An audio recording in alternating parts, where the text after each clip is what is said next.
इस भाग में हम लेंगे कक्षा 11वीं भौतिकी के लिए समतल में गति भाग 1। समतल में गति, कोई वस्तु समतल में गति करती है उसके लिए अध्ययन करेंगे यहाँ पर। तब समतल में गति का क्या होता है, अगर कोई वस्तु द्विमीय गति में वस्तु क्या करती है, एक समतल में गति करती है, द्विमीय गति। इस बात को ध्यान रखोगे। अर्थात समतल मतलब क्या होगा, जैसे आपका ब्लैक बोर्ड है, एक समतल है, दीवार है, फर्श है, ये समतल है। अगर कोई वस्तु उस पर गति करती है तब उसको हम क्या कहते हैं, समतल में वस्तु की गति कहते हैं। और जब समतल में वस्तु गति करती है तब क्या होता है, वो द्विमीय गति करती है। अर्थात उसका एक्स निर्देशांक और वाई निर्देशांक दोनों में परिवर्तन होता है, तब उसको हम समतल में गति कहते हैं। तो समतल में गति या द्विमीय गति कहेंगे तब इसका जो महत्वपूर्ण जो उदाहरण है, दो उदाहरण है यहाँ पर हमारे परिप्रेक्ष्य में देखेंगे। तब एक होता है प्रक्षेप्य गति, अर्थात जब किसी वस्तु को आप ऊपर की ओर फेंकेंगे तब वस्तु क्या करती है, गति करते हुए नीचे गिर जाती है। तब ऐसे गति को हम क्या कहते हैं, प्रक्षेप्य गति कहते हैं। और प्रक्षेप्य गति क्या होती है, समतल में गति कहलाती है। दूसरा उदाहरण यहाँ पर लेते हैं हम, अगर कोई वस्तु वृत्तीय मार्ग पर गति कर रही है तो भी उसका एक्स और वाई दोनों निर्देशांक में परिवर्तन होता है। तो वृत्तीय गति भी क्या है, एक तरह का समतल में गति का उदाहरण है। तब इस तरह से हम समतल में गति अर्थात द्विमीय गति का अध्ययन करेंगे। और इसको अध्ययन करने के लिए हमें कुछ चीज़ों की जानकारी होना आवश्यक है। तब उन्हीं बिंदुओं को लेकर आगे चलते हैं। तब पहला जो बिंदु आता है स्थिति सदिश, अर्थात वस्तु गति करने से पहले कहाँ पर रहती है उसको हम सदिश के रूप में कैसे दर्शाएं, ये क्या कहलाती है, उसकी स्थिति सदिश। स्थिति सदिश को समझने के लिए हम लेते हैं, जैसे आप लोग 10वीं कक्षा में पढ़ते हैं, दो अक्ष, एक्स अक्ष और वाई अक्ष। इस तरह से दो अक्ष होता है। इसमें हम किसी वस्तु या किसी कण की स्थिति को, हम बिंदु P को हम निर्देशांक x और y के द्वारा दर्शाते हैं। अब उसी तरह से हम किसी क्षण या किसी समय पर वस्तु कहाँ पर है, बिंदु P पर है, तब उसका निर्देशांक क्या होगा, x और y। अब इसको हम सदिश के रूप में कैसे लिखेंगे, तब सदिश के रूप में लिखेंगे तब O से P अगर लिखेंगे तब ये क्या हो जाएगा, OP इसकी स्थिति सदिश हो जाएगी, जिसको हम वेक्टर R से दर्शाते हैं। तब इस तरह से O से लेकर P तक जो रेखा खींचेंगे ये क्या होगा, बिंदु P की स्थिति सदिश होगी। अब इसको हम लिखेंगे कैसे, तब इसके लिए हम क्या है, बिंदु P से x अक्ष पर लंब डालते हैं PM। तब यहाँ पर OM जो दूरी होगी वह क्या होगी, x के बराबर होगी। ठीक इसी तरह से बिंदु P से ही हम y अक्ष पर लंब डालते हैं PN। तब निश्चित रूप से ON जो होगा वो दूरी क्या होगा, y के बराबर होगी, क्योंकि बिंदु P का निशान x और y है। अब आगे इसको हम लेते हैं। तब चूंकि आपको पहले बतलाया जा चुका है कि x अक्ष के अनुदिश अर्थात x अक्ष की दिशा में जो एकांक सदिश होता है वो क्या होता है, आई कैप। ठीक उसी तरह से y अक्ष की दिशा में जो एकांक सदिश होता है वो क्या होता है, जे कैप। तब इस तरह से अगर x अक्ष की दिशा में हम OM को लेंगे तब वेक्टर OM इजगल टू क्या आ जाएगा, x आई कैप। और इसी तरह से ON बराबर क्या हो जाएगा, y जे कैप। क्लियर हो गया इतना। अब यहाँ पर हम सदिशों के योग के जो त्रिभुज नियम है उस नियम को लेकर चलेंगे। तब ये जो वेक्टर R होगा वह क्या होगा, OM और वेक्टर सदिश OM और क्या होगा, MP, दोनों के योग के बराबर होगा। ये सदिश का जो त्रिभुज नियम पढ़े हैं उसके अनुसार। तब इस तरह से हम वेक्टर R बराबर लिख सकते हैं OM सदिश प्लस क्या लिख सकते हैं, MP। क्लियर हो गया इतना। तब इस तरह से वेक्टर R या सदिश R बराबर हमें प्राप्त हो जाएगा। चूंकि OM का मान हम क्या लिख सकते हैं, OM की दूरी जो है, परिमाण क्या है, x है, और इस दिशा में एकांक सदिश आई कैप है, इसलिए OM की जगह लिखेंगे x आई कैप। और ठीक उसी तरह से जो एम पी है, ये इसका तुल्य सदिश या समान सदिश क्या होगा, ओ एन होगा।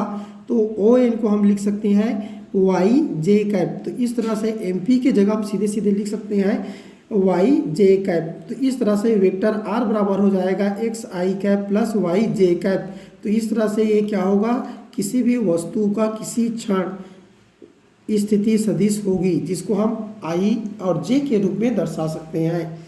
अब इसका परिमाण को देखेंगे तब वेक्टर आर बराबर क्या होगा, सदिशों का परिमाण निकालना आपको सिखाया जा चुका है, बतलाया गया है।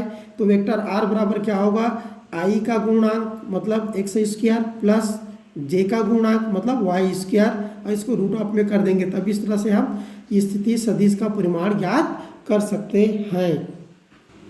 अब आगे लेते हैं दूसरा विस्थापन सदिश। जिस तरह से हम स्थिति सदिश की संकल्पना किए थे उसी तरह से अब विस्थापन सदिश। तो विस्थापन सदिश के लिए भी हम उसी तरह से चलते हैं। हमारे पास एक्स अक्ष और वाई अक्ष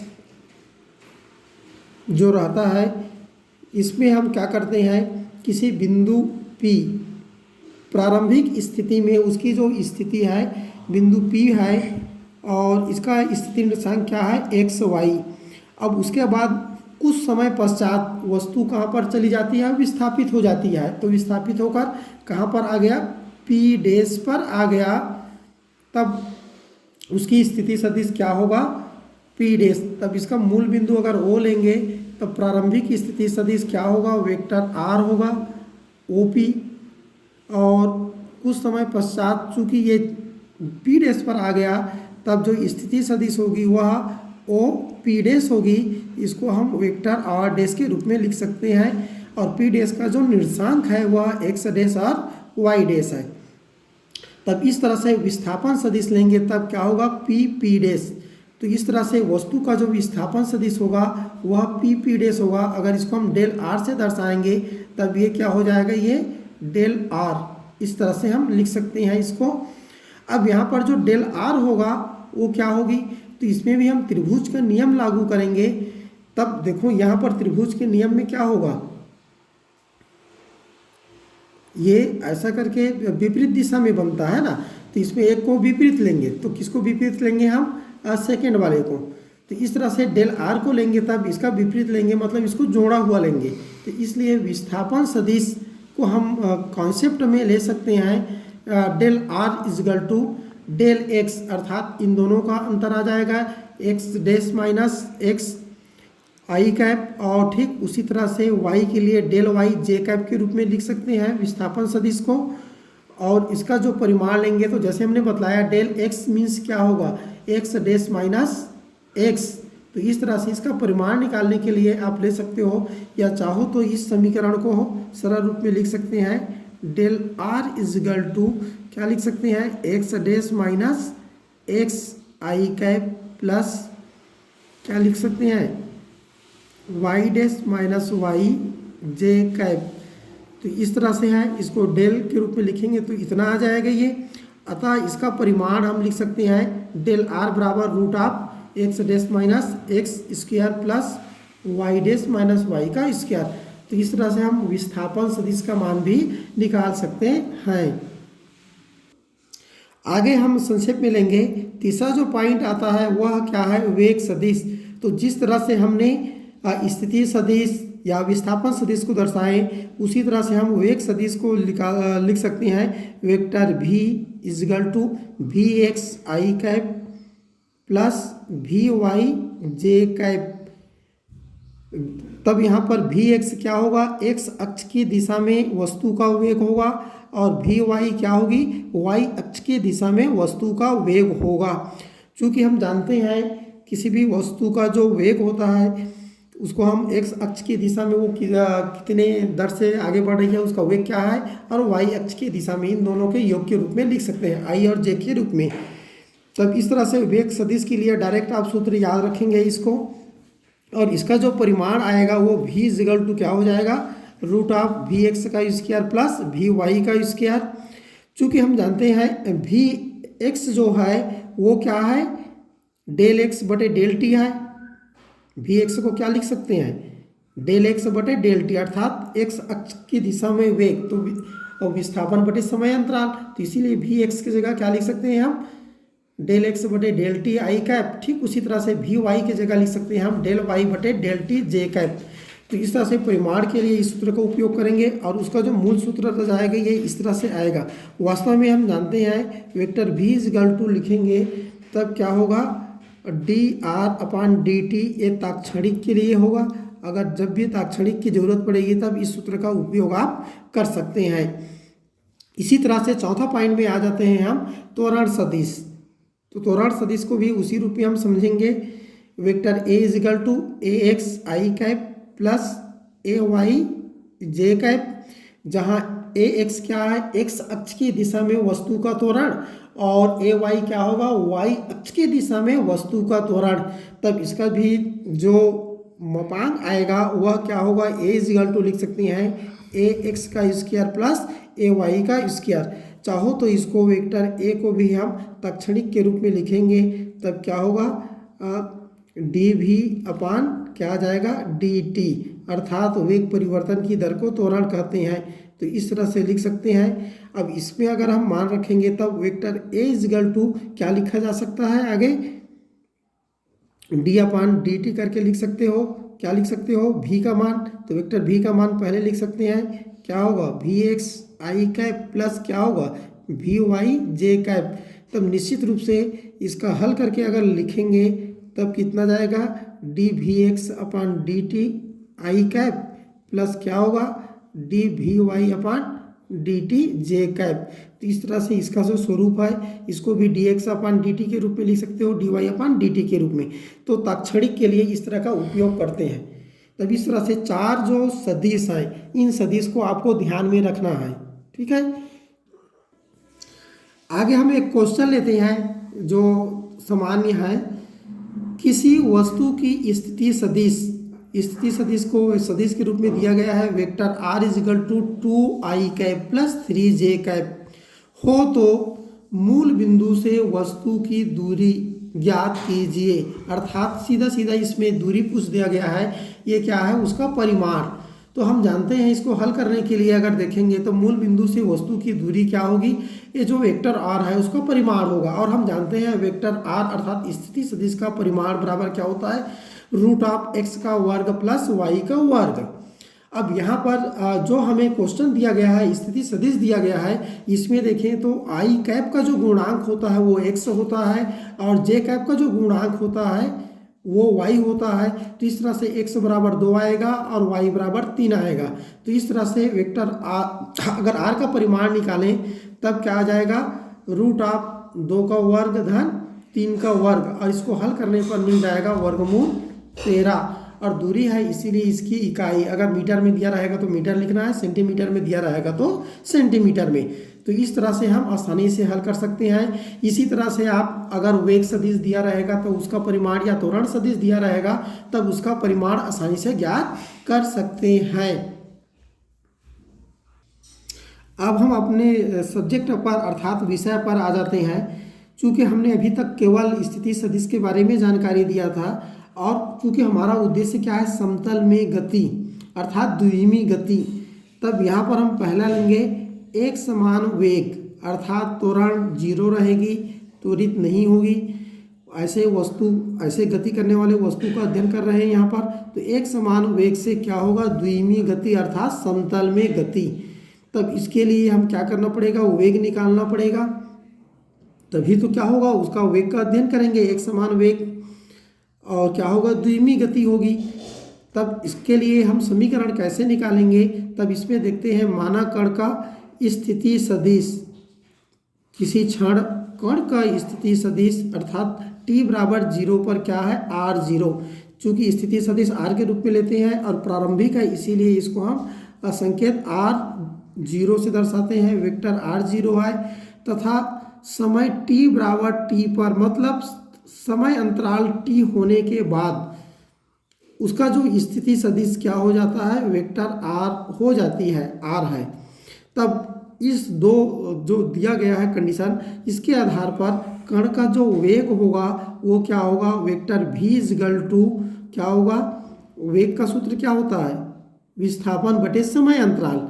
तब यहाँ पर हम क्या लेंगे, विस्थापन मतलब स्थिति निर्देशांकों के अंतर, तो स्थिति निर्देशांकों का अंतर मतलब अंतिम स्थिति वेक्टर r और प्रारंभिक स्थिति वेक्टर r0, तो इन दोनों का अंतर ले लिए। तो इस तरह से हमारे पास विस्थापन जो आया वेक्टर r माइनस r0, और समय अंतराल लेंगे तो पहले से हमें 0 लिए थे और बाद में t ले लिए, इसीलिए क्या होगा t माइनस t0 हो गया, तो ये समय अंतराल हो गया। तो इस तरह से वेक्टर v इजगल टू क्या होगा, वेक्टर r माइनस r0 अपान क्या होगा t माइनस t0।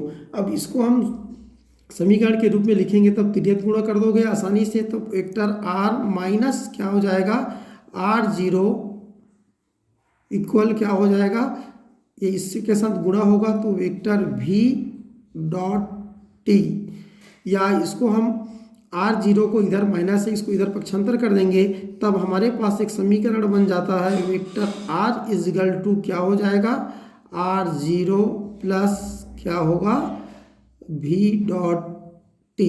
तो इस तरह से ये जो समीकरण मिला हमें, ये समीकरण जो मिला है ये क्या होगा, एक समान वेग से द्विमीय गति के लिए समीकरण होगी, गति का समीकरण हो गया ये भी। अब चूंकि हम स्थिति सदिश पढ़े हैं उसके अनुसार देखें तो वेक्टर r0 को हम लिख सकते हैं x0 i cap plus y0 j cap, जहाँ कण की जो प्रारंभिक स्थिति है क्या है x0 y0 है।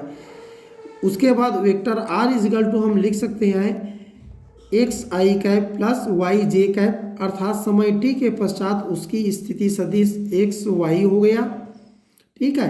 और इन समय अंतराल पर वस्तु एक समान वेग से गति किया तो उसके लिए हम वेक्टर v इजगल टू लिख सकते हैं V X I cap plus V Y J cap, जहाँ x अक्ष की दिशा में वस्तु का वेग क्या है vx है और y अक्ष की दिशा में वस्तु का वेग क्या है vy है। तो इस तरह से हम सदिशों के रूप में उनको लिख सकते हैं। अब क्या करते हैं, इन तीनों राशियों का मान हम समीकरण 1 में अर्थात इस समीकरण में रखेंगे।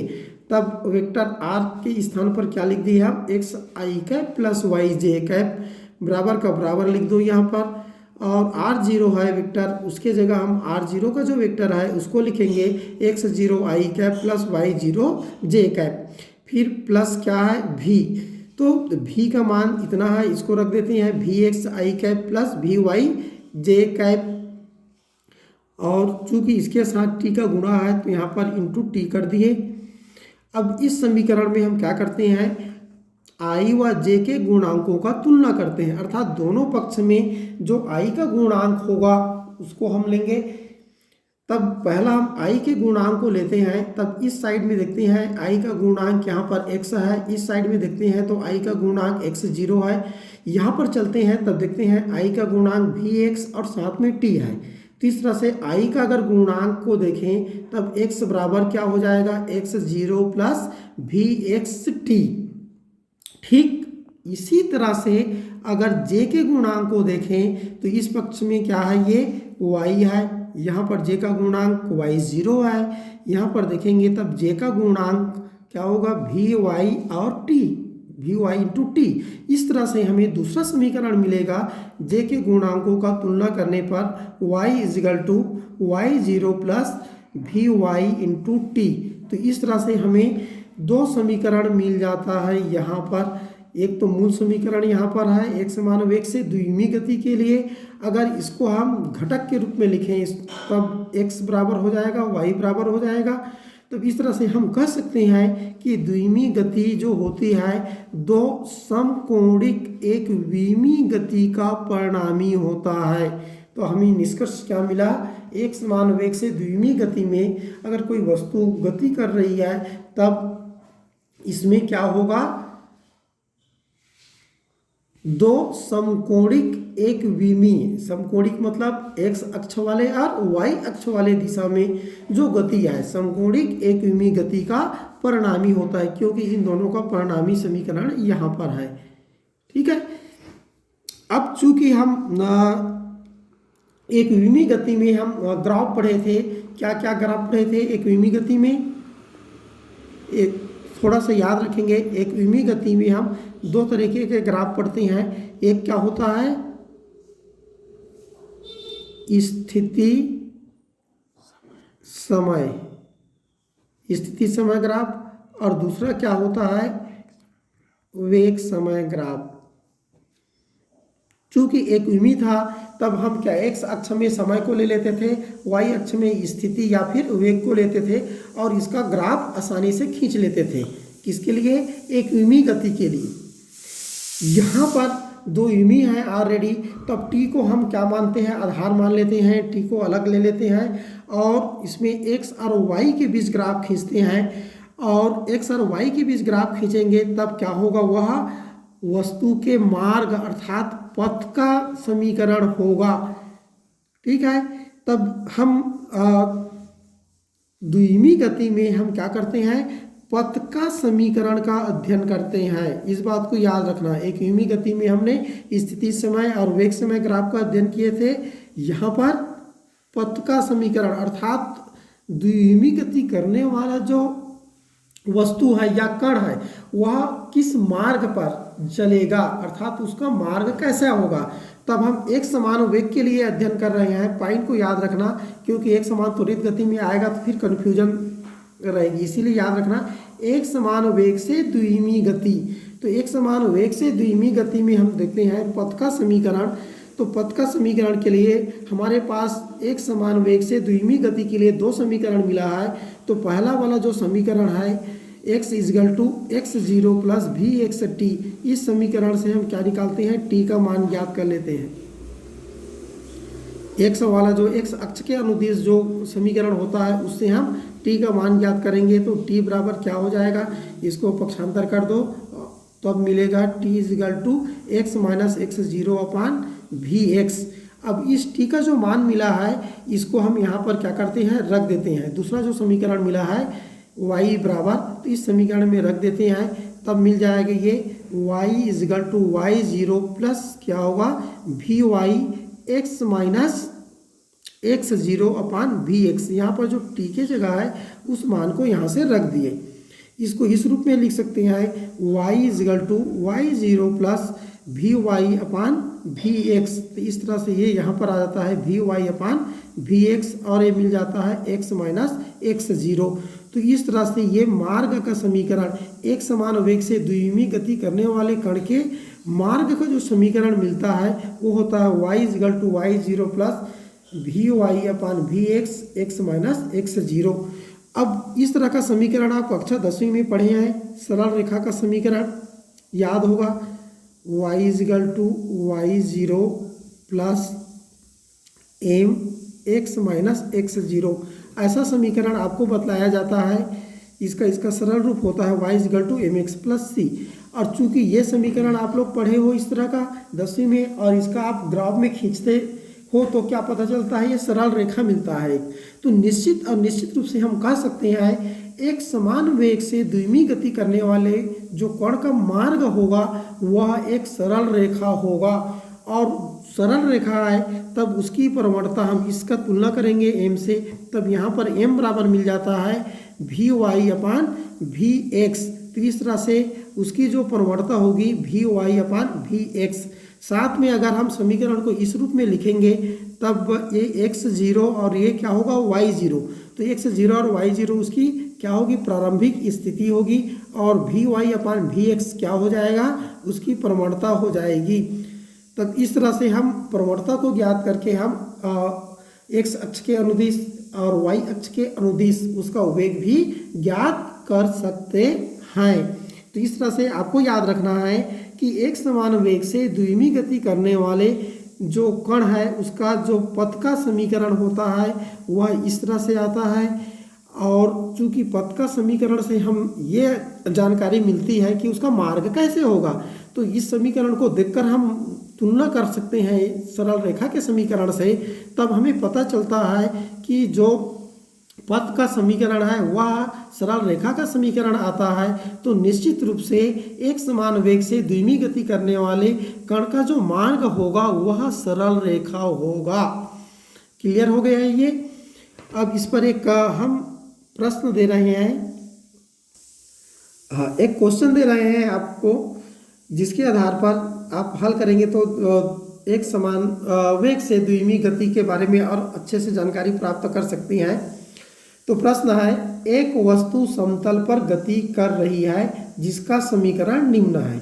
समीकरण को हम इस रूप में लिखते रहे हैं, 2y 2y बराबर 6-3 फिर 1 से ऋण 2। तो ये समीकरण आपको दिया गया है, द्विमीय गति अर्थात समतल पर गति कर रही है। अब इसमें आपको पूछा गया है वस्तु की प्रारंभिक स्थिति तथा उसका वेग सदिश ज्ञात कीजिए। ये प्रश्न दिया गया है। इस प्रश्न का हल आपको करना है। मैं थोड़ा सा हिंट दे रहा हूँ। तो इस समीकरण को आपको जो स्टैंडर्ड समीकरण हम जो बतलाए हैं, यहाँ पर जो समीकरण दिया गया है इस रूप में उसको पहले चेंज कर दोगे। तो चेंज कर दोगे तब क्या मिल जाएगा, y0 तुलना करने पर मिलेगी, जितने भी x0 भी मिलेगा तुलना करने पर। तब ये प्रारंभिक स्थिति क्या होता है, x0 y0। तो आप प्रारंभिक स्थिति x0 y0 ज्ञात कर सकते हो। आगे अगर यहाँ पर देखते हैं, इस रूप में अगर लिखोगे तो vy बटे vx आता है। तो ऊपर जो राशि आएगी उसको vy के बराबर लेंगे, नीचे जो राशि आएगी उसको vx के रूप में लिखेंगे। तब यहाँ पर क्या हो सकता है, चूंकि वेग सदिश पूछा गया है तो वेक्टर v इजिकल टू क्या होता है, vx i cap plus vy j cap. इस रूप में लिखकर आप उसका वेग सदिश भी लिख सकते हैं। तो इसको खुद करके कमेंट्स बॉक्स में आप लिखेंगे। आज के लिए इतना ही, धन्यवाद।